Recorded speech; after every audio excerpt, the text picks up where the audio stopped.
Chapter 4. The Fight. I walked back into the room where Alan was eating, and I made a decision. "Do you want to be killed?" I asked him. He jumped up quickly.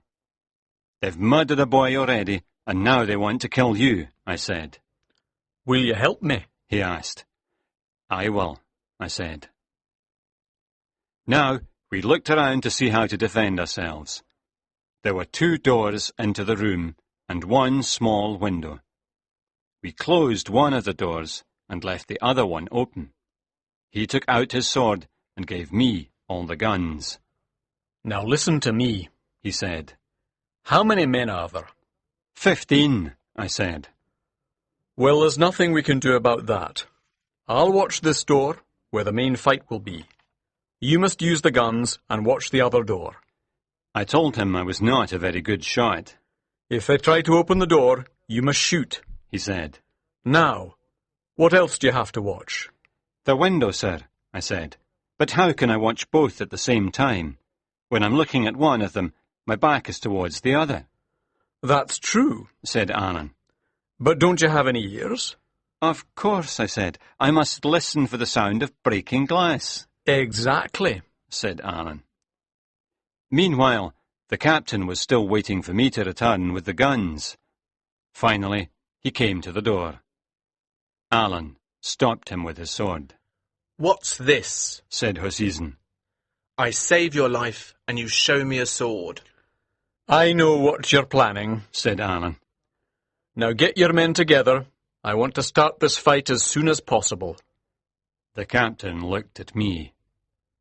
"I'll remember this, David," he said. We waited and listened. We heard voices and the metal sound of swords. Then silence. I wanted the fight to begin. The waiting was making me nervous. Then suddenly it started. There was the sound of feet and people shouting. I heard Alan shout, and someone cry out because he was hurt. I looked over and saw Alan killing Mr. Shuan with his sword. "Watch your window!" he shouted. I looked and saw 5 men running towards the other door. They were trying to break it down. I shot at them with my gun and hit one of them. The others looked confused. I shot at them again over their heads, and then a 3rd time. The men ran away. Somebody pulled Mr. Shuan's body out of the room. Then Alan and I were left alone. "It's not over yet," he said. "They'll be back." I reloaded my 3 guns. Then we listened and waited again. We heard a sound, and a group of men ran at the door. At the same time, the glass of the window broke and a man came through it. I pushed the gun in his back, but I was too scared to shoot. He turned around and put his hands around my neck. My courage came back. I shot him. A 2nd man was coming in through the window. I shot him in the leg, and he fell on top of the other man. I stood looking at them, but then I heard Alan shout for help. I turned and saw him fighting with a man. Many more men were coming in through the door, with their swords in the air. We're dead, I thought. But Alan ran at them all with his sword. With every step, a man fell. Suddenly, they were all gone, and Alan was running after them. He came back, but the men continued running away. In the room, there were 3 dead men on the floor, and another man lay dying near the door. Alan and I stood together. "We've won," he said calmly. I sat down. It was hard to breathe. I thought about the 2 men I killed. Suddenly, I started to cry like a child. "You're tired, David. I'll watch and you can sleep," he said. "You've done well." I slept for 3 hours. Then it was Alan's turn to sleep. I knew that there was nobody sailing the ship. It was moving gently with the wind. I heard the sound of the birds, and I knew we must be near land. I looked out of the window and saw the hills of the Isle of Skye on the right, and behind us, the Isle of Rum. Chapter 5. The Ship Goes Down. Alan and I ate breakfast at about 6 o'clock in the morning. I did not feel very hungry. The floor was still covered in broken glass and a lot of blood. But in other ways our situation was good. All the food and drink was in our room. Mr. Riach and the captain were in the other room, further along the ship. Alan cut one of the silver buttons from his coat and gave it to me as a gift. My father gave them to me, he said. Take one to remind you of last night. Anywhere you go and show that button, my friends will help you. Not long after, Mr. Riach and the captain came to talk to us. They looked very tired. You've destroyed my ship, said the captain. There aren't any men to sail it. We'll have to go back to Glasgow. But this coast is very dangerous for ships. You've killed the only man who knew how to sail it. I've often sailed up and down this coast, said Alan. I'll still give you 60 coins if you take me to Loch Linnhe. The captain agreed to this. They also agreed to exchange some brandy for 2 buckets of water. The captain and Mr. Riach were happy, and we cleaned up our room. When we hit Alan's boat, we were sailing through the Little Minch. At dawn, after the fight, we were near the Isle of Canna. The quickest way to Loch Linnhe was through the Sound of Mull, but the captain had no map of this part of the sea, and he was afraid of damaging his ship in this small channel of water. So we decided to sail down the west coast of Mull, around the south, and up into the loch. This was a very pleasant time on the Covenant. The sun was shining, the wind was good, and the mountains on the islands were very beautiful. Alan and I listened to each other's stories during this time. But when I spoke about my friend Mr. Campbell, Alan said that he hated everyone with the name of Campbell. But he is a good man, I said. Why do you hate all Campbells? I asked him. Alan told me that the Campbells had killed people from his family, the Stuarts. They then took their land from them too. Alan then had to join the English army to make some money. I was very surprised at this, because Alan's Scottish family history was so important to him. But then I deserted, he said. And now if the Redcoats find me, they'll kill me. So, you're a Jacobite and a deserter from the English army. Why are you back in Scotland? Surely it's too dangerous, I asked. I miss my friends and my country, he replied. But I also take money from the people in Scotland to their chief, Ardshiel. Ardshiel now lives in France, but he wants to return to Scotland. He wants to win back his land for his followers. Ardshiel's half-brother, James, gets the money from the people, and I take it to Ardshiel in France. So the Highlanders pay twice to use their land, I asked. Once to King George of England, and once to Ardshiel. That's right, said Alan.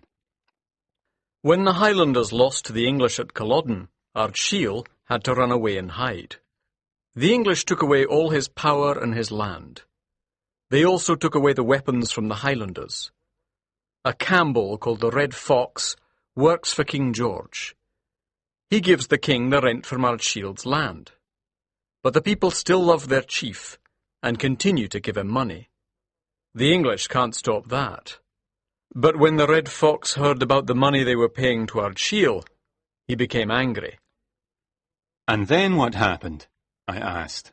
Well, David, he said, the Red Fox wants Ardshiel to die. So he made all the Stuarts leave their homes. Now I'll find the Red Fox and kill him. Alan was very angry now, so I decided to talk about something different. How did you escape the Redcoats? They are all over Scotland. It's easier than you think, he said. If you know the countryside well like I do, you can hide from the soldiers. And there are always friends to help you. It was late at night, but because it was summer, it was still quite light. The captain came in looking very worried. He wanted Alan to sail the ship.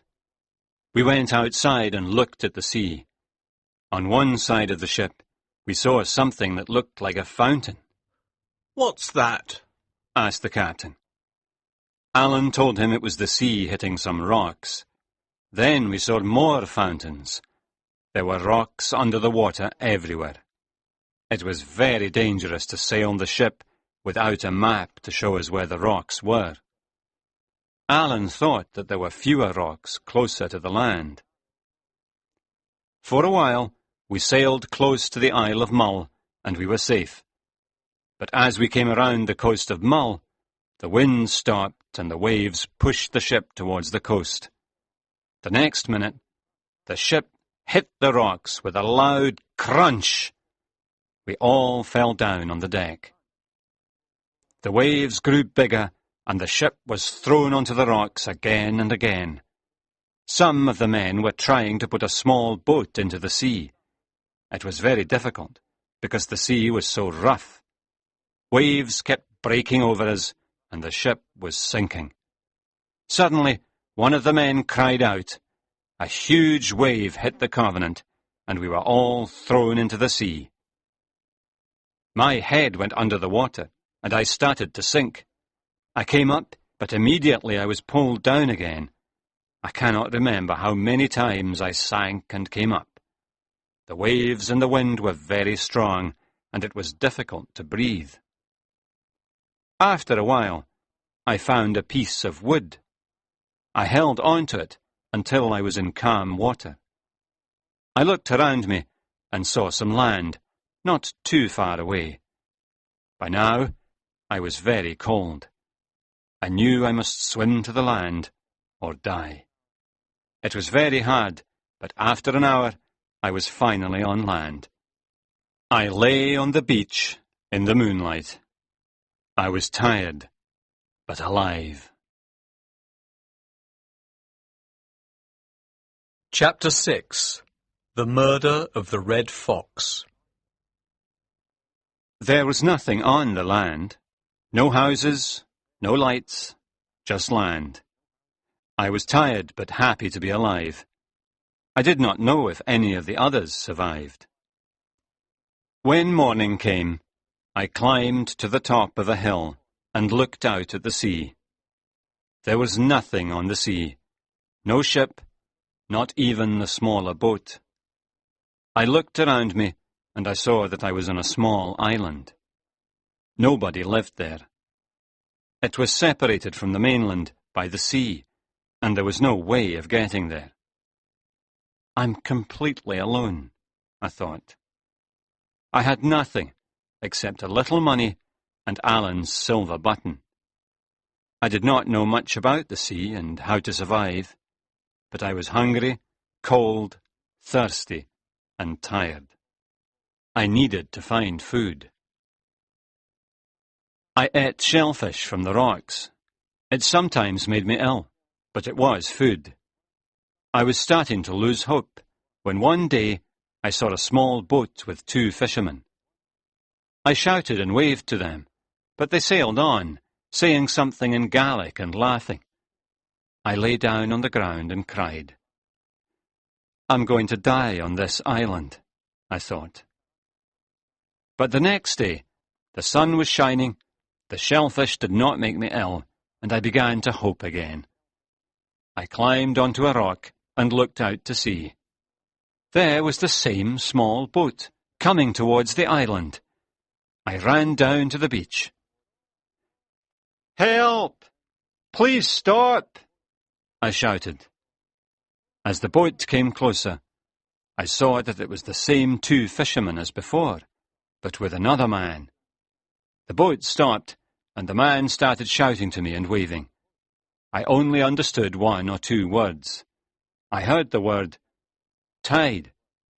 Suddenly, I understood. Do you mean that when the tide is low? I did not finish my sentence.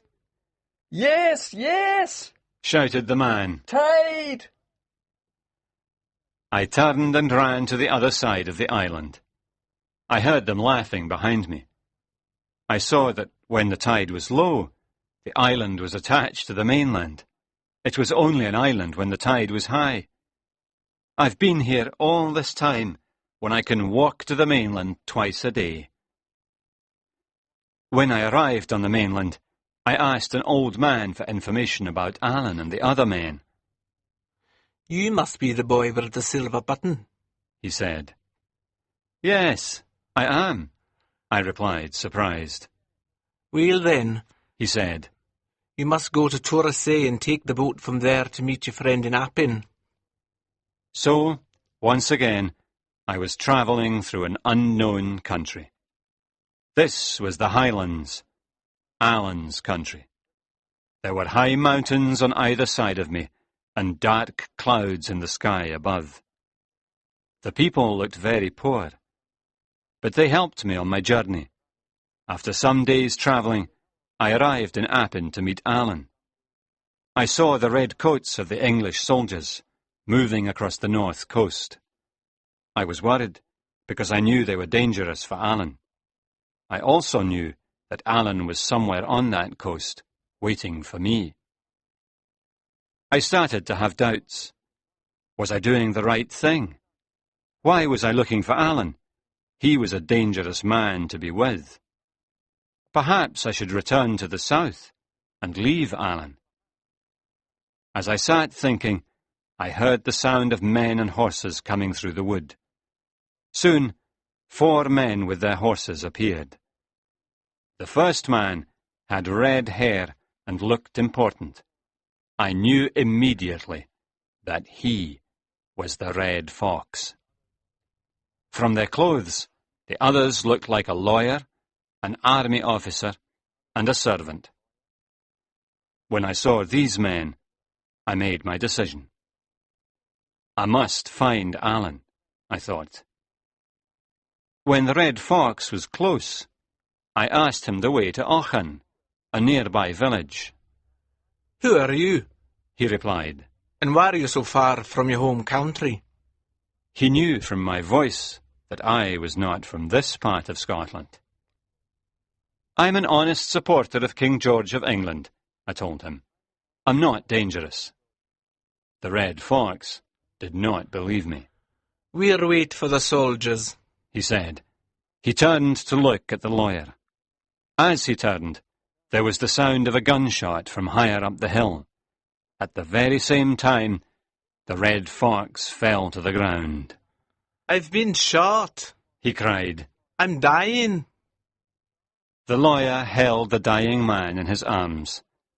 The Red Fox looked from the lawyer to his servant. There was fear in his eyes. Take care of yourselves, he said to them.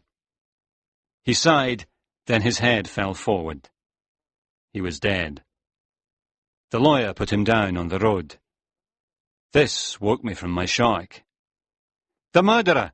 The murderer! I cried, and began to climb the hill. After a few minutes, I saw the murderer moving away, not far in front of me. He was a big man, with a black coat and a large gun. I can see him! I shouted. The murderer began to run. I looked back down the hill. The soldiers were there now, and the lawyer and the officer were telling me to go back. No, I shouted. You come up here. I'll give you £10 if you catch that boy, shouted the lawyer. He's working with the murderer. He stopped us and started talking while the murderer killed the Red Fox. Chapter 7. The Long Journey Home. I was confused. Things were changing so quickly, I did not know what to think. The soldiers began to climb the hill after me. Come in here among these trees, said a voice nearby. I did what the voice said and heard gunshots going through the air past the trees. Just inside the trees was Alan Breck. He said nothing, except, Run! He started running across the mountain, and I followed him. After a while, we stopped running. This is serious, Alan said. do as I do, for your life." At the same speed, we ran back across the mountain, but a little higher.